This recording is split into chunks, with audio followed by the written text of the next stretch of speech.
कर्ण जैसे योद्धा का पुत्र होना अपने आप में गौरव की बात थी। कर्ण के अनेक पुत्र थे, परंतु उनमें सबसे तेजस्वी, बुद्धिमान और युद्ध कला में पारंगत था चित्रसेन।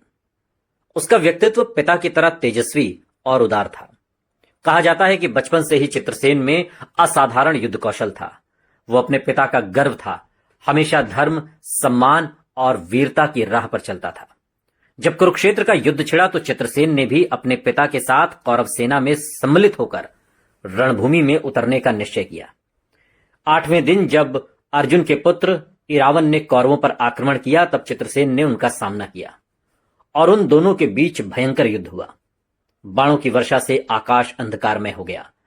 चित्रसेन ने अपनी धनुर्विद्या से इरावन के रथ को नष्ट कर दिया, परंतु अंत में अर्जुन के बाणों से वो वीर गति को प्राप्त हुआ। कहा जाता है कि अपने पुत्र पूर्व जन्म में चित्रसेन सूर्यलोक के एक अप्सरा पुत्र थे, जिन्हें एक ऋषि ने शाप दिया था कि वो धरती पर जन्म लेकर युद्ध भूमि में वीर गति को प्राप्त होंगे। वो शाप वास्तव में उनका मोक्ष बन गया, क्योंकि चित्रसेन ने अपने पिता की तरह वीरता और सम्मान से प्राण त्यागे। भगवान कृष्ण ने कहा था, जो पुत्र अपने पिता का गौरव बनकर मरे वो कभी मृत नहीं होता। कर्ण जैसे योद्धा का पुत्र होना अपने आप में गौरव की बात थी। कर्ण के अनेक पुत्र थे, परंतु उनमें सबसे तेजस्वी, बुद्धिमान और युद्ध कला में पारंगत था चित्रसेन। उसका व्यक्तित्व पिता की तरह तेजस्वी और उदार था।